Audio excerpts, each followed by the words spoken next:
നമ്മുടെ സർക്കാർ 5ാം വർഷത്തിലേക്ക് കടക്കുകയാണ്. രണ്ടാം പിണറായി വിജയൻ സർക്കാർ 4ാം വാർഷികാഘോഷങ്ങൾക്ക് ഇന്ന് തുടക്കമാവുകയാണ്. എത്രയെത്ര വെല്ലുവിളികളെ മറികടന്നുകൊണ്ടാണ് ഈ സർക്കാർ ഈ നേട്ടത്തിലേക്ക് എത്തുന്നതെന്ന് നിങ്ങൾക്ക് ഓർമ്മ വേണം. ഓർമ്മയില്ലേ? ആദ്യ സർക്കാരിൻ്റെ കാലമെടുക്കുകയാണെങ്കിൽ വലിയ പ്രളയം മുതൽ പിന്നീട് കോവിഡും നിപ്പയും ഒക്കെ മറികടന്നുകൊണ്ടാണ് നമ്മളിങ്ങനെ മുന്നോട്ട് കുതിച്ചുകൊണ്ടിരിക്കുന്നത്. ഒപ്പം തന്നെ ഈ സർക്കാരിനെ തകർക്കാൻ, ഈ നാടിനെ അടിച്ചമർത്താൻ ശ്രമിച്ച കേന്ദ്ര സർക്കാരിൻ്റെ ഇടപെടലുകൾ, അതിന് ചൂട്ടുപിടിച്ച പ്രതിപക്ഷവും മാധ്യമങ്ങളും, അങ്ങനെ എത്രയെത്ര വെല്ലുവിളികളെ മറികടന്നുകൊണ്ട് സർക്കാർ 5ാം വർഷത്തിലേക്ക് കടക്കുമ്പോൾ അഭിമാനിക്കാൻ നിരവധി നേട്ടങ്ങളാണ് നമ്മുടെ മുൻപിലുള്ളത്. അതും നമുക്ക് ഓർമ്മ വേണം. അസാധ്യമായത് സാധ്യമായ ഒരു കാലഘട്ടമാണ് നമ്മുടെ മുന്നിലൂടെ കടന്നുപോയത്. നമ്മൾ സ്വപ്നമെന്ന് കരുതിയ എത്രയോ പദ്ധതികൾ യാഥാർത്ഥ്യമായിരിക്കുന്നു. കണക്കെടുക്കുകയാണെങ്കിൽ പറയാൻ ഒരുപാടുണ്ട്. നോക്കാം നമുക്ക്. നമ്മുടെ ദേശീയപാതയുണ്ട്, ഒപ്പം തന്നെ ഗെയിൽ പൈപ്പ് ലൈൻ യാഥാർത്ഥ്യമായിരിക്കുന്നു. ദേശീയപാതയൊക്കെ യാഥാർത്ഥ്യമാകുമെന്ന് ആരെങ്കിലും കരുതിയതാണോ? ഒരിക്കലും ഇവിടെ നിന്ന് പൂട്ടിക്കെട്ടിപ്പോയതാണ്. ഇന്നിപ്പോഴിതാ മനോഹരമായ 6 വരി പാത അങ്ങ് കാസർഗോഡ് മുതൽ ഇങ്ങ് പാറശാല വരെ യാഥാർത്ഥ്യമായിക്കൊണ്ടിരിക്കുന്നു. നമുക്ക് ഈ വർഷം അവസാനത്തോടെ ആ പാതയിലൂടെ കുതിക്കാൻ കഴിയുമെന്നതാണ് ഏറ്റവും പ്രധാനപ്പെട്ട കാര്യം. അപ്പോൾ ഈ സർക്കാർ അതിൻ്റെ 5ാം വർഷം, അല്ലെങ്കിൽ 2 സർക്കാർ കൂടി കണക്കിലെടുക്കുകയാണെങ്കിൽ 10ാം വർഷത്തിലേക്ക് കടക്കുമ്പോൾ നാട് മാറിയത് സമാനതകളില്ലാത്ത മാറ്റമാണെന്ന് തന്നെ പറയേണ്ടി വരും. ദേശീയപാതയുണ്ട്, ഗെയിൽ പൈപ്പ് ലൈനുണ്ട്, ഒപ്പം തന്നെ മലയോര തീരദേശ പാതകൾ. അങ്ങനെ പറയാനാണെങ്കിൽ എത്ര നേട്ടങ്ങളല്ലേ. നമ്മുടെ സ്കൂളുകൾ മാറിയത് ഓർമ്മയില്ലേ? നിങ്ങൾക്ക് ഓർമ്മയുണ്ടാകും. അധികമൊന്നും തിരിഞ്ഞു നോക്കണ്ട, ഉമ്മൻചാണ്ടി സർക്കാരിൻ്റെ കാലത്തേക്ക് പോയാൽ മതി. നമ്മുടെ സർക്കാർ സ്കൂളുകളൊക്കെ പൂട്ടിപ്പോയ ഒരു കാലഘട്ടം ഉണ്ടായിരുന്നു. അവിടെ നിന്നാണ് ഇന്ന് കാണുന്ന ഹൈടെക് സ്കൂളുകളിലേക്ക് നമ്മൾ മാറിയത്. 45,000 ക്ലാസ് മുറികളാണ് ഈ സർക്കാർ ഹൈടെക് ആക്കിയത്. എന്തിന്? മുൻ മുഖ്യമന്ത്രി ഉമ്മൻചാണ്ടി പഠിച്ച സ്കൂൾ പോലും നവീകരിക്കാൻ പിണറായി വിജയൻ മുഖ്യമന്ത്രിയാകേണ്ടി വന്നു എന്നതിൽ നമുക്ക് മനസ്സിലാക്കാൻ കഴിയും എന്തു മാറ്റമാണ് കേരളത്തിൽ ഉണ്ടായതെന്ന്. ഒരു കാലത്ത് കയറാൻ കഴിയാതിരുന്ന സർക്കാർ ആശുപത്രികൾ ഇന്ന് കണ്ടാൽ പ്രൈവറ്റ് ആശുപത്രികൾ മാറി നിൽക്കുന്ന മികവിൻ്റെ കേന്ദ്രങ്ങളായി മാറിയിരിക്കുന്നു. ദേശീയ അംഗീകാരങ്ങൾ തുടർക്കഥയാകുന്നു നമ്മുടെ സർക്കാർ ആശുപത്രികൾക്ക്. ഇതൊക്കെ നമുക്ക് സ്വപ്നം കാണാൻ കഴിഞ്ഞിരുന്നോ ഒരു 10 വർഷം മുൻപ്? അവിടെയാണ് ഞാൻ പറഞ്ഞത്, വാക്കുകളിലല്ല പ്രവൃത്തിയിലാണ് ഈ സർക്കാർ മാറ്റം നമുക്ക് കാണിച്ചു തന്നത്, ഈ സർക്കാർ നേട്ടങ്ങൾ നമുക്ക് പറഞ്ഞു തന്നത്. അങ്ങനെ ഈ നേട്ടങ്ങളിലൂടെ കുതിക്കുമ്പോൾ കേരളം ഇപ്പോൾ മറ്റൊരു സ്വപ്നത്തെക്കുറിച്ച് സംസാരിക്കുകയാണ്. അത് LDF 3.0 യാഥാർത്ഥ്യമാകുന്നു എന്നതിനെക്കുറിച്ചാണ് ഇപ്പോൾ കേരളം സംസാരിച്ചു കൊണ്ടിരിക്കുന്നത്. ഇതിനിടയിൽ ഒരുപാട് പ്രതിസന്ധികൾ ഈ സർക്കാരിൻ്റെ മുൻപിലുണ്ടായിരുന്നു. അതിനെയൊക്കെ മറികടന്നതും നമുക്ക് പറയാനേറെയുണ്ട്. ലോകം മുഴുവൻ ഇല്ലാതാക്കാൻ വന്ന കോവിഡ് എന്ന മഹാമാരിയെ നമ്മൾ പിടിച്ചു കെട്ടി, ലോകത്തിന് മാതൃകയാക്കി. ലോകം മുഴുവൻ നമ്മളെക്കുറിച്ച് സംസാരിച്ചു. പക്ഷേ ആ സമയത്തും നമ്മുടെ നാട്ടിൽ നിന്നുകൊണ്ട് ആ നേട്ടങ്ങളെ തകർക്കാൻ ശ്രമിച്ച ഒരുപാട് ആളുകൾ നമ്മുടെ ഇടയിലുണ്ട്. നമ്മുടെ മാധ്യമങ്ങൾ, ഒപ്പം തന്നെ പ്രതിപക്ഷം എന്തൊക്കെ ആക്ഷേപങ്ങളായിരുന്നു ഉന്നയിച്ചത്. പക്ഷേ അതിനെയൊക്കെ മറികടന്നുകൊണ്ട് ഈ നാട്ടിലെ ജനങ്ങൾ സർക്കാരിന് മികവിൻ്റെ തുടർഭരണം നൽകി. വലിയൊരു അംഗീകാരമായിരുന്നു അത്. സർക്കാർ മുന്നോട്ട് വച്ച നടപടികൾക്ക്, സർക്കാർ മുന്നോട്ട് വച്ച ലക്ഷ്യങ്ങൾക്ക് ഞങ്ങൾ കൂടെയുണ്ട് എന്ന് ഈ നാട് ഒന്നടങ്കം ഒരുമിച്ച് പറഞ്ഞ ആ വലിയ കാഴ്ച നമ്മുടെ മുൻപിലുണ്ട്. അപ്പോൾ ഇതൊക്കെയുണ്ട്. ഇനിയും മറികടക്കാൻ വെല്ലുവിളികൾ ഒരുപാട് ബാക്കിയാണ്.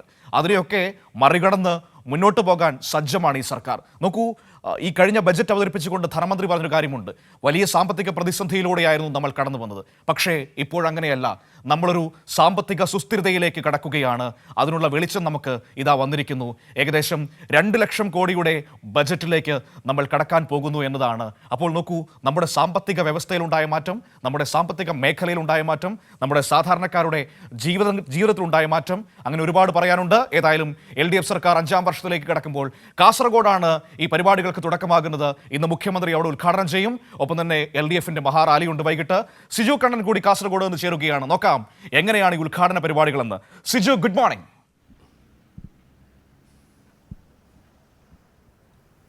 ഗുഡ് മോർണിംഗ് സിജു, ഞാനിങ്ങനെ ഒന്ന് ഓർത്തെടുക്കുകയായിരുന്നു. ഈ സർക്കാർ 5ാം വർഷത്തിലേക്ക് കടക്കുമ്പോൾ ഈ കഴിഞ്ഞ 9 വർഷം കേരളം കടന്നുപോയ വഴികളെക്കുറിച്ച്, നമ്മൾ നേരിട്ട വെല്ലുവിളികളെക്കുറിച്ച്, നമ്മൾ നേടിയെടുത്ത നേട്ടങ്ങളെക്കുറിച്ചൊക്കെ. ആ നേട്ടങ്ങളുടെയൊക്കെ കരുത്തിലാണ് ഇന്നിപ്പോൾ 5ാം വർഷത്തിലേക്ക് രണ്ടാം പിണറായി സർക്കാർ കടക്കുന്നത്. അതിൻ്റെ വാർഷികാഘോഷങ്ങൾക്ക് കാസർഗോഡ് തുടക്കമാകുന്നു. ഒരുക്കങ്ങൾ എവിടം വരെയാണ്? എങ്ങനെയൊക്കെയാണ് കാര്യങ്ങൾ?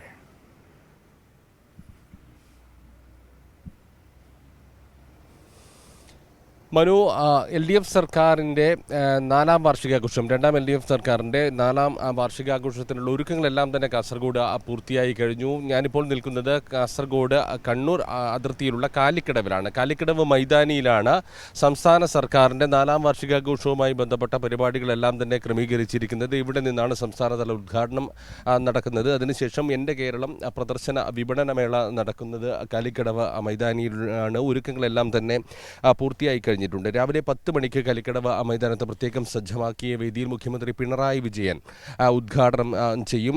ശാരദാ മുരളീധരൻ ചീഫ് സെക്രട്ടറി സ്വാഗതം ആശംസിക്കും.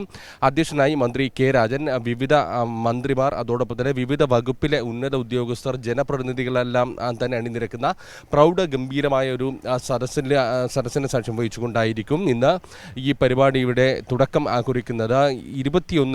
ഏപ്രിൽ 21 തുടക്കം കുറിച്ചുകൊണ്ട് അടുത്ത മാസം 23 വരെ നീണ്ടു നിൽക്കുന്ന പരിപാടികളാണ് ഈ സർക്കാരിൻ്റെ വാർഷികാഘോഷവുമായി ബന്ധപ്പെട്ട് ക്രമീകരിച്ചിരിക്കുന്നത്.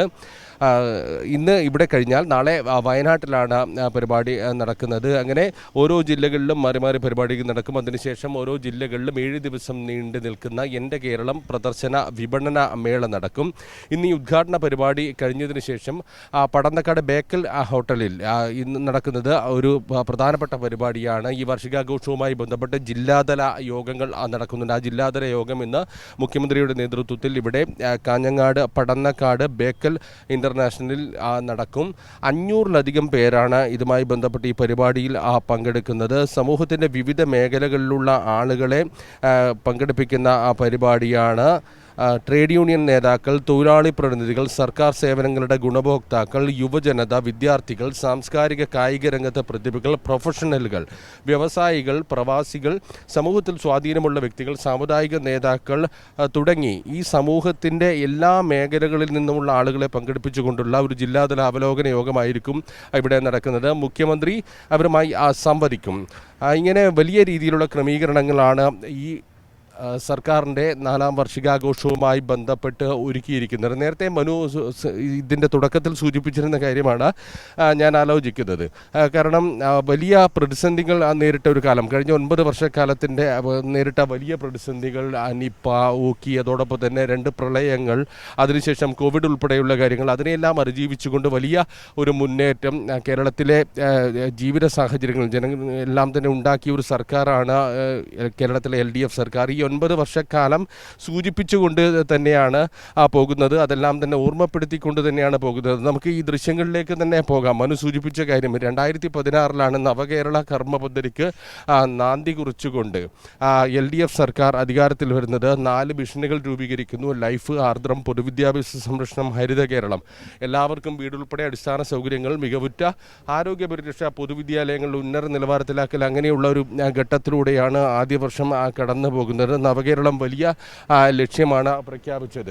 അതിനുശേഷം 2017 എത്തി നിൽക്കുമ്പോൾ കേരളത്തിൽ ഇന്ന് കാണുന്ന അടിസ്ഥാന സൗകര്യ വികസനത്തിന് നാന്ദി കുറിച്ച കിഫ്ബി എന്ന് പറയുന്ന പ്രൊജക്റ്റിലേക്ക് എത്തുന്നു. വികസന സ്രോതസ്സായി കിഫ്ബി മാറുന്നു. ഇതുവരെ 75,000 കോടിയിലധികം രൂപയുടെ വികസന പദ്ധതികൾ, സമാനതകളില്ലാത്ത നിലയിൽ നഗര ഗ്രാമ വ്യത്യാസമില്ലാതെ കേരളത്തിൽ വലിയ തോതിൽ വികസനം കൊണ്ടുവന്ന കിഫ്ബി പദ്ധതിയുടെ ഒരു തുടക്കം 2018 നമ്മൾ കണ്ട ഏറ്റവും വലിയ, നൂറ്റാണ്ട് കണ്ട ഏറ്റവും വലിയ പ്രളയം എന്ന് പറയുന്നത്, മഹാപ്രളയം വരുന്ന സമയത്ത് ഒറ്റക്കെട്ടായി കേരള ജനത ഒരുമിച്ച് നിന്ന ഒരു ഘട്ടമായിരുന്നു. മുഖ്യമന്ത്രി തന്നെ നമുക്ക് ഒറ്റക്കെട്ടായി ഒരുമിച്ച് നേരിടാമെന്ന് പറയുന്ന ഒരു ഘട്ടം. വലിയ പ്രശ്നം നിലനിന്നിരുന്ന കാലം, അതിജീവനത്തിൻ്റെ ലോകോത്തര പാഠം നൽകിയ സർക്കാർ.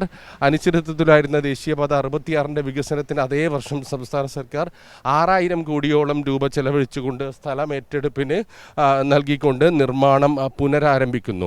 അത് പറയുമ്പോൾ നമുക്ക് ദൃശ്യങ്ങളിലേക്ക്, ഷൈജു പിലാത്ര ദൃശ്യങ്ങളിലേക്ക് പോകും. നമുക്കിതാ എൻ്റെ തൊട്ടടുത്ത് 20 മീറ്റർ പോലും മാറാതെയാണ് ഈ ദേശീയപാത നിലകൊള്ളുന്നത്. ഇത് കാലിക്കടവ് എന്ന് പറയുന്ന ചെറിയ ടൗണാണ്, ദേശീയപാതയ്ക്കടുത്തുള്ള ചെറിയ ടൗണാണ്. ആ ടൗണിനടുത്ത് തലയെടുപ്പോടുകൂടി കേരളത്തിൻ്റെ വികസനത്തിൻ്റെ കുതിപ്പേകുന്ന ദേശീയപാത ഇവിടെ നിൽക്കുകയാണ്. നമ്മുടെ മുന്നിൽ തന്നെയുണ്ട്. എന്ത് മാറ്റമാണ് സംഭവിച്ചത് കേരളത്തിൽ എന്നുള്ളതിൻ്റെ ഏറ്റവും വലിയ തെളിവ്. ഇപ്പോൾ ഈ ദേശീയപാതയിൽ കൂടി അല്പസമയത്തിന് ഏതാണ്ട് മാസങ്ങൾക്കകം തന്നെ വാഹനങ്ങൾക്ക് കടന്നു പോകാൻ കഴിയുന്ന തരത്തിലുള്ള ക്രമീകരണമുണ്ടാകും. കാസർഗോഡ് 2 റീച്ചായാണ് ദേശീയപാതയുടെ നിർമ്മാണം നടക്കുന്നത്. ഞാൻ സിജുവിലേക്ക് ഉടൻ മടങ്ങി വരാം. ഞാൻ നേരത്തെ പറഞ്ഞതുപോലെ ഇന്നിപ്പോൾ ഗുഡ് മോർണിംഗ് കേരളത്തിന്റെ ഏറ്റവും വലിയ പ്രത്യേകത എന്ന് പറയുന്നത് ഈ വലിയ വിശേഷങ്ങൾ നിങ്ങളെ കാണിക്കുക തന്നെയാണ്.